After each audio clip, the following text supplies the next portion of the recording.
شبابنا، لو انتوا فاكرين سلسله توب 10 في القناه الاصليه اللي كنت برشح فيها 10 منهوات تحت تصنيف معين، السلسله دي بقى هتتنقل هنا في مانجا عويسي تحت اسم فقره الترشيحات الشهريه، واللي هرشح لكم فيها 5 منهوات مش 10 زي توب 10. اشمعنى 5 منهوات بس؟ بص يا معلم، سلسله توب 10 اوقات كتير جدا كنت بحط حاجات انا مش حاببها شخصيا لمجرد بس انها من نفس التصنيف وتكميلا لعدد ال10 منهوات، انما هنا انا هرشح لك 5 اعمال بالعدد انا قريتها شخصيا وعندها حد معين من الجوده مش هتقل عنه، عكس توب 10 اللي فيها ترشيحات نوعا ما ذو جوده قليله. المهم الترشيحات دي مش محدوده بفتره معينه، يعني مثلا ممكن يكون في ترشيحات انا قريتها من زمان جدا او ترشيحات اكتشفتها الفتره الاخيره.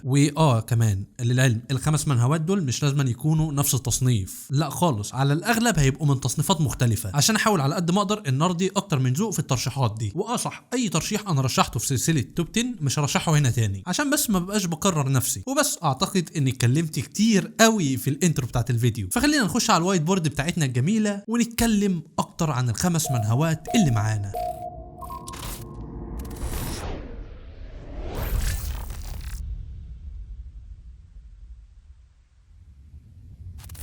اول ترشيح هو ذا سوبر هيومن ايرا، واحده من اعظم اكتشافات المنهوه اللي اكتشفتها السنه دي، وبرشحها عموما لاي حد من اصحابي. كم احداث مذهله، وفي بعض الاوقات بيحصل بلوت تويست كده بنت لذينه. في بلوت تويست تحديدا في الفصول ال20 اللي هو من 20 لغايه 22 على حسب ما انا فاكر، وفي الفصل 101 البلوت تويستين دول انا استحاله انساهم. المهم القصه تقدر تعتبرها بري ابوكاليبتيك، فتره ما قبل نهايه العالم. عندنا في البدايه كوكب الارض بتاعنا، واللي بيبدا يظهر فيه مخلوقات غريبه اسمهم الان هيومنز، اللا بشريين او اللا انسانيين. النوع ده ظهر مره واحده وبيبداوا يهاجموا ويقتلوا البشر بدون سبب، وهدفهم هو تدمير البشريه كلها والسيطره على العالم. ومع ظهور الان هيومنز ظهر برضو البشر الخارقين اللي قادرين على قتال الان هيومن. وبطل القصه بتاعتنا هو كانج ليم او المعروف بلقب القبعه البيضاء، بشري خارق خجول جدا بيحاول يفهم ليه اللا انسانيين دول بيهاجموا البشر، وبيحاول انه يتواصل معاهم ويفهم هم جم ازاي وليه وكده والكلام ده كله. واللي انا اتكلمت فيه ده كله هو القشره العامه للقصه من بره. انا يعتبر ما حرقتش اي حاجه نهائيا، كل اللي انا قلته ده يعتبر اول فصل في المنهوه. ده تنويه برضو،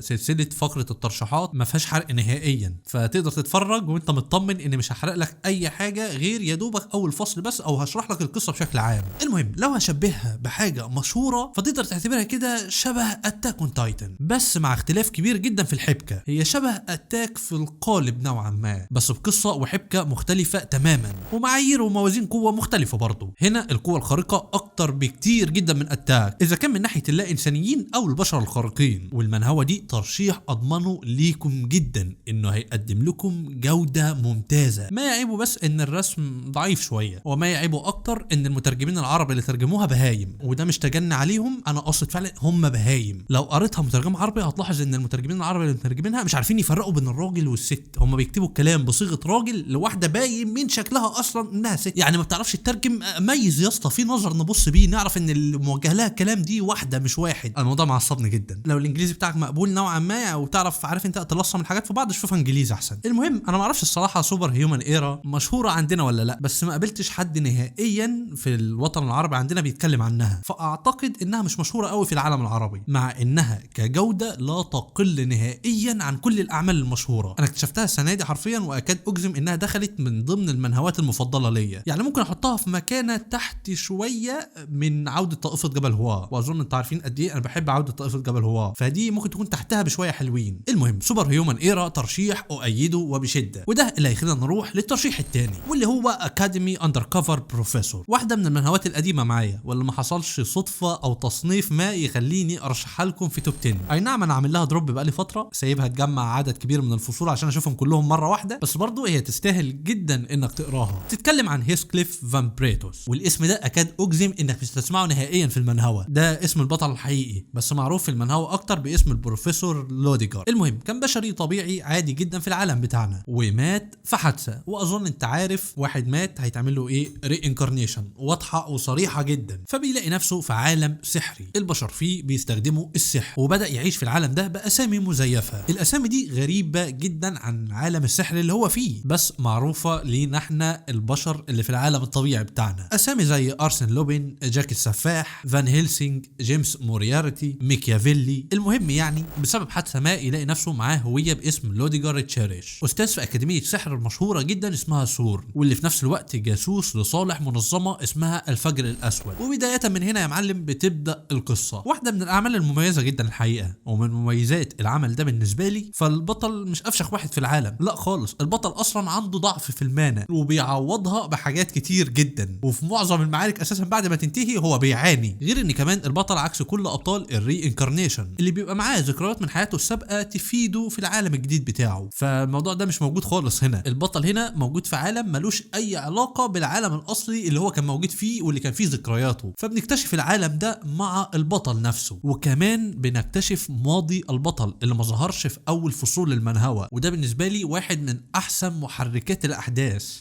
المهمه بالنسبه لي في المنهوة دي مش احداث الحاضر، لا، احداث ماضي بطل المنهوة اصلا. دي اكتر احداث انا بحبها في المنهوة، بنشوف الماضي بتاعه، بنشوف هو عمل ايه وازاي، واستخدم الاسامي المزيفه دي ازاي، وازاي كل اسم مرتبط بحاجه هو عملها في الماضي بتاعه. فاكاديمي اندر كفر بروفيسور واحده من الترشيحات الكويسه جدا. وده اللي خلينا نروح للترشيح الثالث، وات باوندفul هارفست ديمون لور. المنهوة دي انا ظلمتها جدا الصراحه. في فيديو شورت عندي في القناه الاصليه اسمه لويد فرونتيرا النسخه الفلاحي، وفي الفيديو ده انا لعنت اهالي المنهوة دي حرفيا، بس في الحقيقه يعني بعد ما كملت فيها شويه حلوين فلا، هي تستاهل الصراحه، واكاد اجزم انها متفوقه على المهندس الافضل في جزء معين. لو ما تعرفش فالمنهوة دي من نفس كاتب وورلد بيست انجينير المهندس الافضل لويد فرونتيرا، وكمان بتدور في نفس العالم بتاع المهندس الافضل بس في الماضي، وده معناه ان احنا عندنا كم عبث محترم. والحقيقه الجزء اللي متفوقه فيه المنهوة دي عن المهندس الافضل بالنسبه لي هو ان العبث هنا ما بيجيش من شخصيه واحده بس. يعني على سبيل المثال المهندس الافضل الضحك والافوره والعبث كله بيجي من لويد فرونتيرا بس، انما هنا انت عندك 5 شخصيات كل واحده بتقدم عبث اكتر من الشخصيه الثانيه. ده غير ان في كام شخصيه كمان غير ال5 شخصيات دول قدموا اجزاء نوعا ما مقبوله من العبث. المهم القصه بتتكلم عن كانج تشيول كيم، مهندس زراعي كان بيلاقي متعته الوحيده في الالعاب، وتحديدا في لعبه بالادينز اوف بلاد، لحد ما في يوم من الايام بيلاقي نفسه في جسم البوس الاخير من اللعبه، واللي هو ملك الشياطين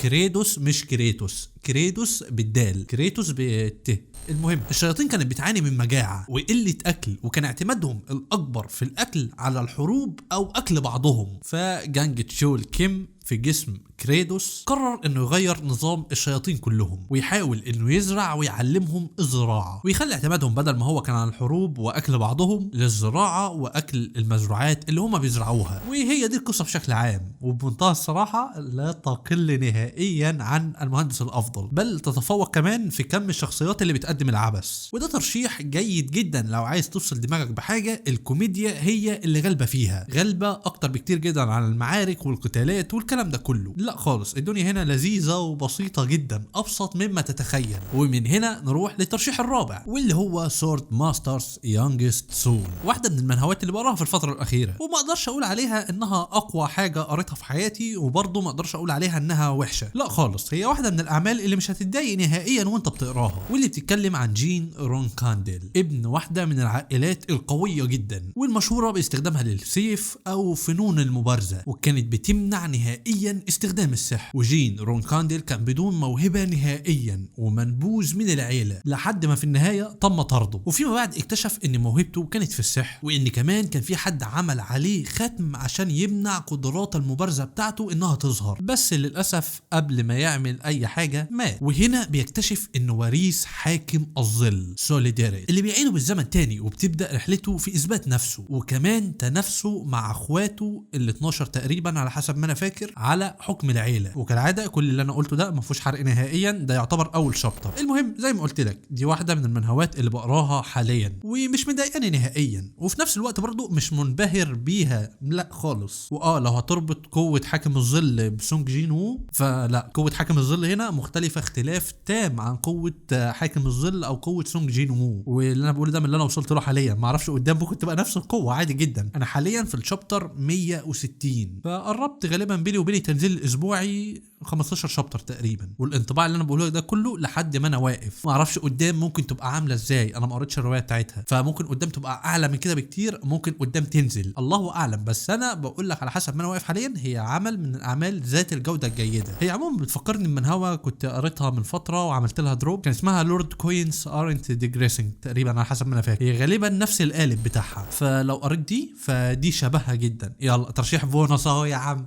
المهم نروح للترشيح الخامس والاخير واللي هو باد بورن بلاد. وبص يا معلم، المنهوه دي انا اكتشفت بالصدفه انها اتعملت، ولحد دلوقتي اللي قريته منها هي 20 فصل بس مش اكتر، بس برشحها وانا واثق ثقه تامه في عنصرين. اول عنصر هو الروايه، لاني قريت الروايه بتاعتها. اي نعم في اسئله كتير جدا الروايه ما جاوبتش عليها، بس الاحداث نفسها قويه جدا وتغني عن بعض الاجابات اللي ما تمش الاجابه عنها. والعنصر الثاني واللي مخليني واثق جدا في جوده المنهوه هو الاستوديو المنفذ ليها، واللي هو الاستوديو الكوري المفضل ليا ريدايس ستوديو. ولو انت ما تعرفش مين هو ريدايس ستوديو، فالاستوديو ده هو اللي عمل سولو ليفلينج، هو اللي عمل اومنيشنت ريدر فيو بوينت، هو اللي عمل ميست مايت مايهم، هو اللي عمل نانو ماشين. لو ما شفتش فيديو تاريخ الطائفه الشيطانيه راح شوف. المهم العنصرين دول مديني ثقه قويه جدا في المنهوه دي ومخليني ارشحها وانا مطمن. المهم القصه بتاعتنا في المستقبل البعيد، نسل البشر بقوا عايشين في كوكب اسمه نيفوس، والكوكب ده بيقسم لثلاث قوى: امبراطوريه اكريتيا، واتحاد بيلاتو الحر، وتحالف الكوريت المقدس. والبطل بتاعنا واللي هو لوكا كان طفل مشرد فقير وفي ملجأ ايتام، وقدر انه ينضم للحرس الامبراطوري في امبراطوريه اكريتيا اللي هي امبراطوريه استبداديه جدا. وهنا البطل بيبقى في صراع بين انه يرتقي في الرتب في الامبراطوريه الاستبداديه الظالمه ويتخلص من كونه طفل مشرد فقير مش من النبلاء ويرتقي اجتماعيا يعني بمعنى اصح، او بين اعتراضه على نظام الامبراطوريه وقتلهم للناس الابرياء. البطل بيعيش في صراع بينه وبين نفسه، بين انه يكون انسان او يكون مجرد سلاح في ايد الامبراطوريه. وكمان بنشوف استبداد الامبراطوريه ده بشكل واضح جدا في شخصيه إيلي، الشاب اللي من عيله نبيله وكان نفسه يبقى عالم اثار، بس استبداد الامبراطوريه وطمع النبلاء اجبره في النهايه انه يبقى في الحرس الامبراطوري. وبس هي دي القصه بشكل عام. وزي ما قلت لك انا لسه في الفصل 20 فيها، وثقتي في الروايه رغم سلبياتها وثقتي في ريدايس ستوديو مخليني ارشح العمل ده وانا عندي اطمئنان نوعا ما. المهم لو حصل عكس كلامي ده مستقبلا هقول لكم برضو، بس لحد دلوقتي من اللي انا شفتهم مع اول 20 شابتر فالدنيا تمام قوي الصراحه. وبس هنا يكون انتهى فيديو فقره الترشيحات الاول. ايه المطلوب منك انت بقى دلوقتي شخصيا يا معلم؟ اولا طبعا تعمل لايك للفيديو عشان تساعده يظهر لناس اكتر، وثانيا لو قريت منهوه من المنهوات دي فقول رايك فيها في الكومنتات اذا كان بالايجاب